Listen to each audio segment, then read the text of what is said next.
शुक्लाम्बरधरं विष्णुं शशिवर्णं चतुर्भुजं प्रसन्नवदनं ध्यायेत् सर्वविघ्नोपशान्तये। व्यासं वसिष्ठनप्तारं शक्तेः पौत्रमकल्मषम् पराशरात्मजं वन्दे सुकतातं तपोनिधिम्। व्यासाय विष्णुरूपाय व्यासरूपाय विष्णवे नमो वै ब्रह्मनिधये वासिष्ठाय नमो नमः। अविकाराय शुद्धाय नित्याय परमात्मने सदैकरूपरूपाय विष्णवे सर्वजिष्णवे। यस्य स्मरणमात्रेण जन्म संसारबन्धनात् विमुच्यते नमस्तस्मै विष्णवे प्रभविष्णवे। ॐ नमो विष्णवे प्रभविष्णवे।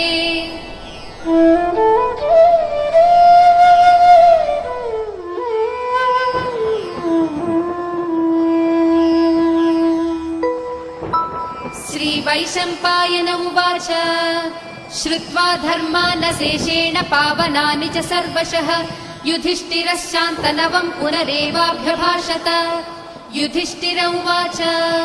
किमेकं दैवतं लोके किं वाप्येकं परायणम् स्तुवन्तः कं कमर्चन्तः प्राप्नुयुर्मानवाः शुभम्। को धर्मः सर्वधर्माणां भवतः परमो मतः किं जपन्मुच्यते जन्तुर्जन्म संसारबन्धनात्। श्रीभीष्म उवाच जगत्प्रभुं देवदेवमनन्तं पुरुषोत्तमं स्तुवन्नाम सहस्रेण पुरुषः सततोत्थितः तमेव चार्चयन् नित्यं भक्त्या पुरुषमव्ययम्। ध्यायन् स्तुवन्नमस्यंश्च यजमानस्तमेव च अनादिनिधनं विष्णुं सर्वलोकमहेश्वरम्। लोकाध्यक्षं स्तुवन् नित्यं सर्वदुःखातिगो भवेत्। ब्रह्मण्यं सर्वधर्मज्ञं लोकानां कीर्तिवर्धनम् लोकनाथं महद्भूतं सर्वभूतभवोद्भवम्। एष मे सर्वधर्माणां धर्मोऽधिकतमो मतः यद्भक्त्या पुण्डरीकाक्षं स्तवैरर्चेन्नरः सदा। परमं यो महत्तेजः परमं यो महत्तपः परमं यो महद्ब्रह्म परमं यः परायणम्। पवित्राणां पवित्रं यो मङ्गलानां च मङ्गलम् दैवतं देवतानां च भूतानां यो व्ययः पिता। यतः सर्वाणि भूतानि भवन्त्यादियुगागमे यस्मिंश्च प्रलयं यान्ति पुनरेव युगक्षये। तस्य लोकप्रधानस्य जगन्नाथस्य भूपते विष्णोर्नाम सहस्रं मे शृणु पापभयापहम्। यानि नामानि गौणानि विख्यातानि महात्मनः ऋषिभिः परिगीतानि तानि वक्ष्यामि भूतये। ऋषिर्नाम्नां सहस्रस्य वेदव्यासो महामुनिः छन्दोऽनुष्टुप् तथा देवो भगवान् देवकीसुतः। अमृतांशोद्भवो बीजं शक्तिर्देवकी नन्दनः त्रिसामा हृदयं तस्य शान्त्यर्थे विनियुज्यते। विष्णुं जिष्णुं महाविष्णुं प्रभविष्णुं महेश्वरम् अनेकरूपदैत्यान्तं नमामि पुरुषोत्तमम्।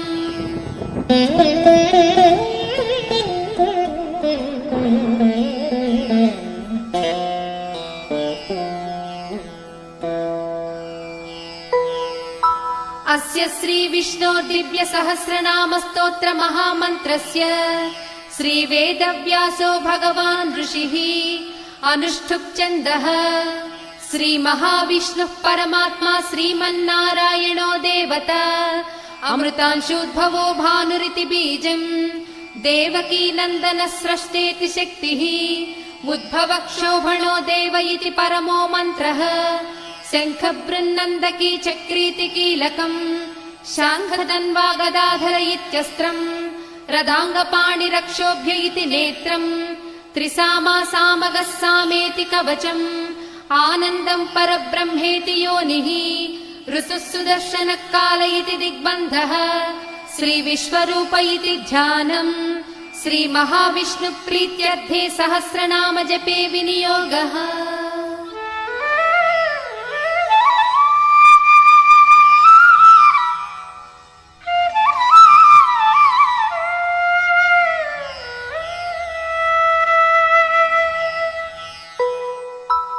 ध्यानम् क्षीरोदन्वत्प्रदेशे शुचिमणिविलसत्सैकते मौक्तिकानाम् मालाक्लुप्तासनस्तस्फटिकमणिनिभैर्मौक्तिकैर्मण्डिताङ्गः शुभ्रैरभ्रैरदभ्रैरुपरि विरचितैर्मुक्तपीयूषवर्षैः आनन्दीनः पुनीयादरिनलिन गदा शङ्खपाणिर्मुकुन्दः भूपादौ यस्य नाभिर्वियदसुरनिलश्चन्द्रसूर्यौ च नेत्रे कर्णावासा शिरोजौर्मुखमपि दहनो यस्य वास्तेयमब्धिः अन्तस्थं यस्य विश्वं सुरनरखगो भोगि गन्धर्वदैत्यैः चित्रं रम्यते तं त्रिभुवनवपुषं विष्णुमीशं नमामि। ॐ नमो भगवते वासुदेवाय। शान्ताकारं भुजगशयनं पद्मनाभं सुरेशं विश्वाधारं गगनसदृशं मेघवर्णं शुभाङ्गम् लक्ष्मीकान्तं कमलनयनं योगिहृद्यानगम्यं वन्दे विष्णुं भवभयहरं सर्वलोकैकनाथम्। मेघश्यामं पीतकौसेयवासं श्रीवत्साङ्कं कौस्तुभोद्भासिताङ्गम् पुण्योपेतं पुण्डरीकायताक्षं विष्णुं वन्दे सर्वलोकैकनाथम्। नमः समस्तभूतानामादिभूताय भूभृते अनेकरूपरूपाय विष्णवे प्रभविष्णवे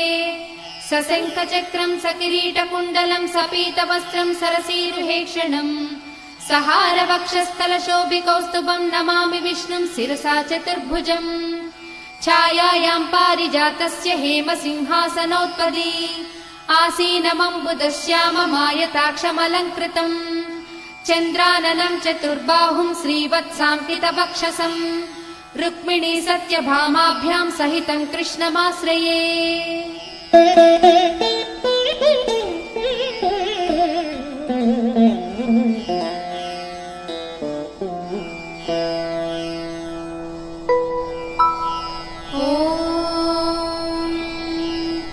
विश्वं विष्णुर्वषट्कारो भूतभव्यभवत्प्रभुः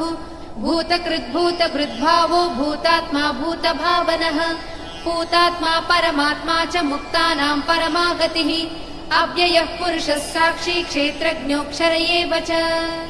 योगो योगविदां नेता प्रधानपुरुषेश्वरः नारसिंहवपुः श्रीमान् केशवः पुरुषोत्तमः सर्वशर्वशिवस्थाणुर्भूतादिर्निधिरव्ययः सम्भवो भावनो भर्ता प्रभवः प्रभुरीश्वरः स्वयंभू शम्भुरादित्यः पुष्कराक्षो महास्वनः अनादिनिधनो धाता विधाता धातुरुत्तमः अप्रमेयो हृषीकेशः पद्मनाभो मरप्रभुः विश्वकर्मा मनुस्त्वष्टा सविष्ठस्थविरो ध्रुवः अग्राह्यः शाश्वतः कृष्णो लोहिताक्षः प्रतर्दनः प्रभूतस्त्रिककुद्धाम पवित्रं मङ्गलं परम् ईशानः प्राणदः प्राणो ज्येष्ठः श्रेष्ठः प्रजापतिः हिरण्यगर्भो भूगर्भो माधवो मधुसूदनः ईश्वरो विक्रमी धन्वी मेधावी विक्रमः क्रमः अनुत्तमो धुरादर्शः कृतज्ञः कृतिरात्मवान् सुरेशः शरणं शर्म विश्वरेताः प्रजाभवः अहः संवत्सरो व्याळः प्रत्ययः सर्वदर्शनः अजः सर्वेश्वरः सिद्धः सिद्धिः सर्वादिरच्युतः वृषा कपिरमेयात्मा सर्वयोगविनिसृतः वसुर्वसुमना सत्यः समात्मा संमितः समः अमोघ पुण्डरीकाक्षो वृषकर्मा वृषाकृतिः रुद्रो बहुशिरा बभ्रुर्विश्वयोनिः शुचिश्रवाः अमृतः शाश्वतस्थाणुर्वरारोहो महातपाः सर्वगः सर्वविद्वानुर्विश्वक्सेनो जनार्दनः वेदो वेदविदव्यङ्गो वेदाङ्गो वेदवित्कविः लोकाध्यक्षः सुराध्यक्षो धर्माध्यक्षः कृताकृतः चतुरात्मा चतुर्व्यूहश्चतुर्दंष्टश्चतुर्भुजः भ्राजिष्णुर्भोजनं भोक्ता सहिष्णुर्जगदादिजः अनघो विजयो जेता विश्वयोनिः पुनर्वसुः उपेन्द्रो वामनः प्रांशुरमोघः सुचिरूर्जितः अतीन्द्रः सङ्ग्रहः सर्गो धृतात्मा नियमो यमः वेद्यो वैद्यः सदा योगी वीरः माधवो मधुः अतीन्द्रियो महामायो महोत्साहो महाबलः महाबुद्धिर्महावीर्यो महाशक्तिर्महाद्युतिः अनिर्देश्य वपुः श्रीमान् अमेयात्मा महाधृधृत् महेश्वासो महीभक्ता श्रीनिवासः सताङ्गतिः अनिरुद्धः सुरानन्दो गोविन्दो गोविदापतिः मरीचिर्दमनोहंसः सुपर्णो भुजगोत्तमः हिरण्यनाभः सुतपाः पद्मनाभः प्रजापतिः अमृत्युः सर्वदृक्सिंहः सन्धाता सन्धिमान् स्थिरः अजो दुर्मर्षणः सास्ता विसृतात्मा सुरारिः गुरुर्गुरुतमो धामः सत्यः सत्यपराक्रमः निमिषो निमिषस्रग्वी वाचस्पतिरुदारधीः अग्रणीर्रामणि श्रीमान् न्यायो नेता समीरणः सहस्रमूर्धा विश्वात्मा सहस्राक्षः सहस्रपात् आवर्तनो निवृत्तात्मा संवृतः सम्प्रमर्दनः अहः संवर्तको वह्निरनिलो धरणीधरः सुप्रसादः प्रसन्नात्मा विश्वधृक् विश्वभृग्विभुः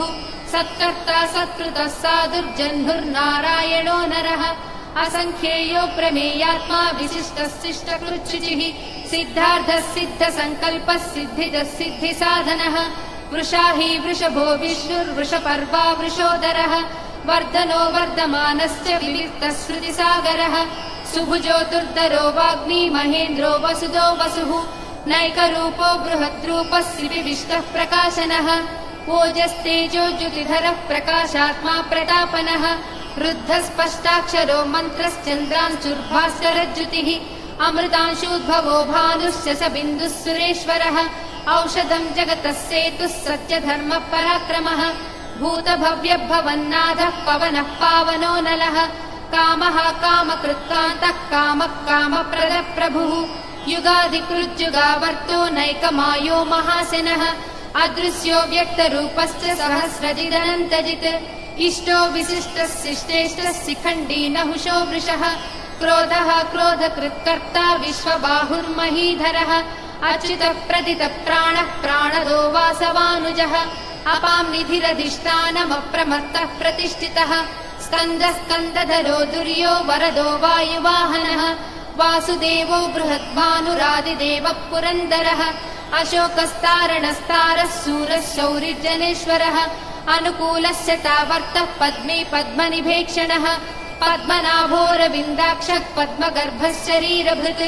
महर्धिर्वृद्धो वृद्धात्मा महाक्षो गरुडध्वजः अतुलशरभो भीमः समयज्ञो हविर्हरिः सर्वलक्षणलक्षण्यो लक्ष्मीवान् समितिञ्जयः विक्षरो रोहितो मार्गो हेतुर्दामोदरः सहः महीधरो महाभागो वेगवानमिताशनः उद्भवः क्षोभणो देवः श्रीगर्भः परमेश्वरः करणं कारणं कर्ता विकर्ता गहनो गुहः व्यवसायो व्यवस्थानः संस्थानस्थानदो ध्रुवः परर्धिः परमस्पष्टः तुष्टः पुष्टः सुभेक्षणः रामो विरामो विरजो मार्गो नेयो नयो नयः वीरः शक्तिमतां श्रेष्ठो धर्मो धर्मविदुत्तमः वैकुण्ठः पुरुषः प्राणः प्राणदः प्रणवः पृथुः हिरण्यगर्भः शत्रुघ्नो व्याप्तो वायुरथोक्षजः ऋतुः सुदर्शनः कालः परमेष्टि परिग्रहः उग्रः संवत्सरो दक्षो विश्रामो विश्वदक्षिणः विस्तारस्थावरस्थाणुः प्रमाणं बीजमव्ययम् अर्धोऽनर्धो महाकोशो महाभोगो महाधनः अनिर्विण्णस्थविष्टो भूर्धर्मयूपो महामखः नक्षत्रनेमिर्नक्षत्री क्षमः क्षामः समीहनः यज्ञयुज्यो महेज्यश्च क्रतुः सत्रं सदाङ्गतिः सर्वदर्शी विमुक्तात्मा सर्वज्ञो ज्ञानमुत्तमम् सुव्रतः सुमुखः सूक्ष्मः सुघोषः सुखदः सुहृत् मनोहरोजितक्रोधो वीरबाहुर्विदारणः स्वापनः स्ववशो व्यापी नैकात्मा नैककर्मकृत्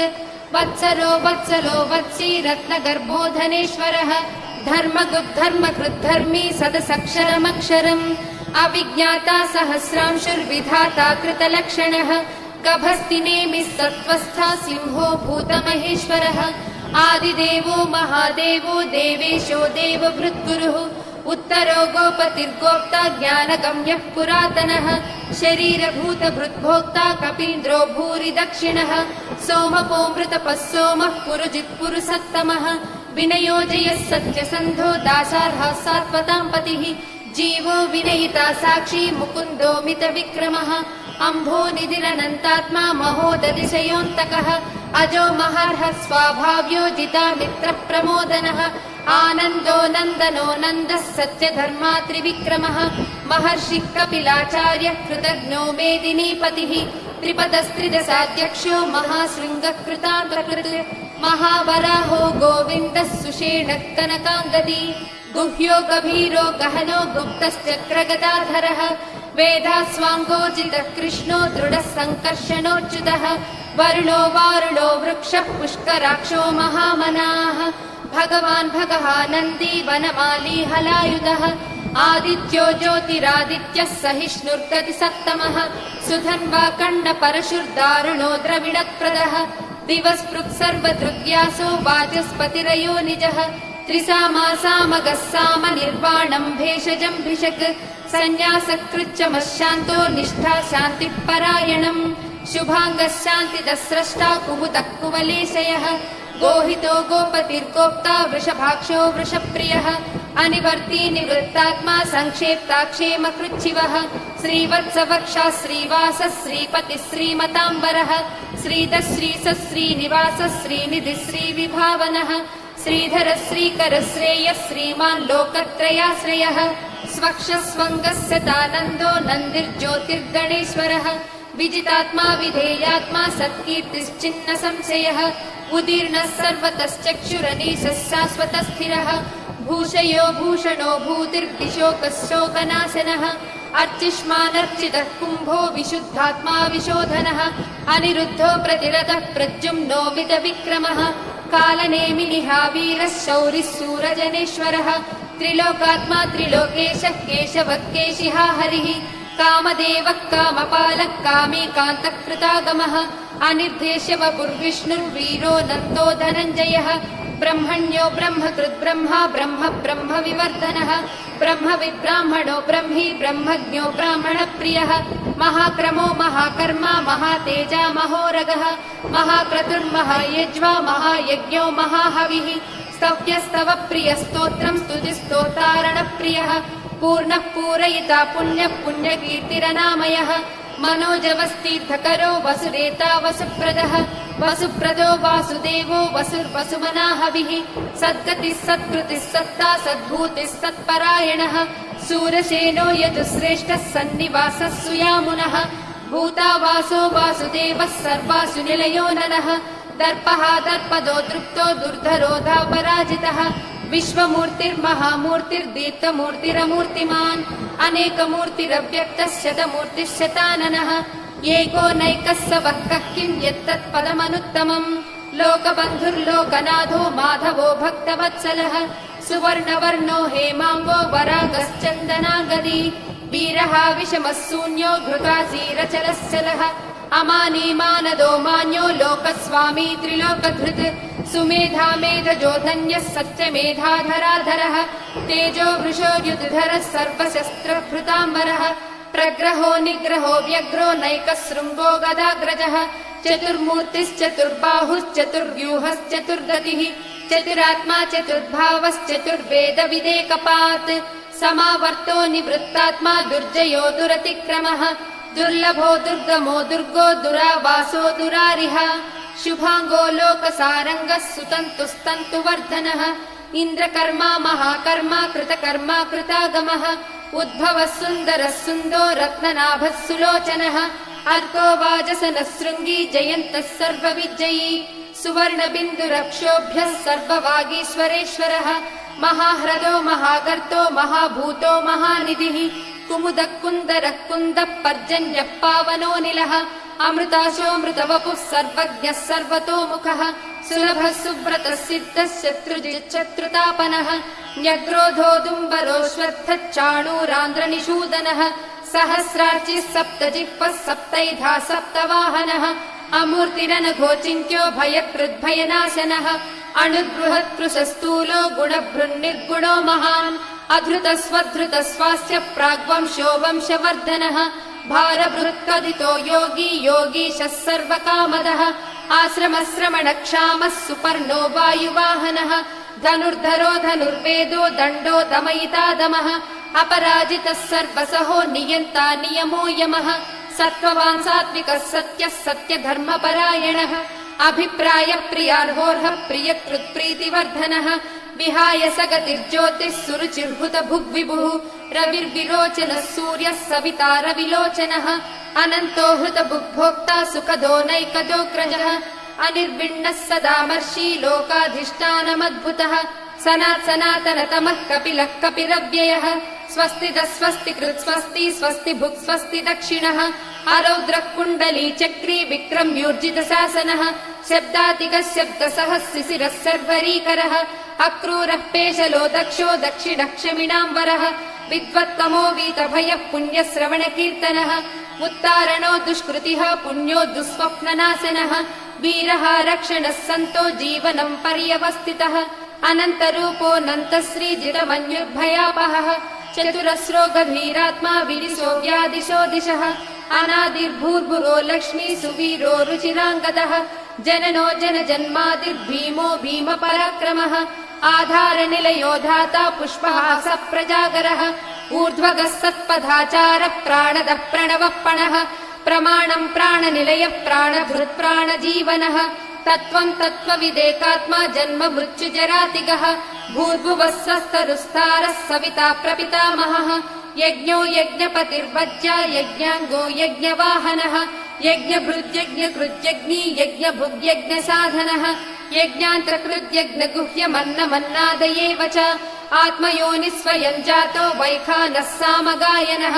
देवकीनन्दनः स्रष्टा क्षितीशः पापनाशनः शङ्खबृन्नन्दकी चक्री शाङ्कधन्वा गदाधरः रथाङ्गपाणिरक्षोभ्यः सर्वप्रहरणायुधः श्री सर्वप्रहरणायुधवो नम इति वनमाली गदीशाङ्गी शङ्की चक्री च नन्दकी श्रीमन्नारायणो विष्णुर्वासुदेवोऽभिरक्षतु वनमाली गदीशाङ्गी शङ्खी चक्री च नन्दकी श्रीमन्नारायणो विष्णुर्वासुदेवोऽभिरक्षतु श्रीवासुदेवोऽभिरक्षत्वो नम इति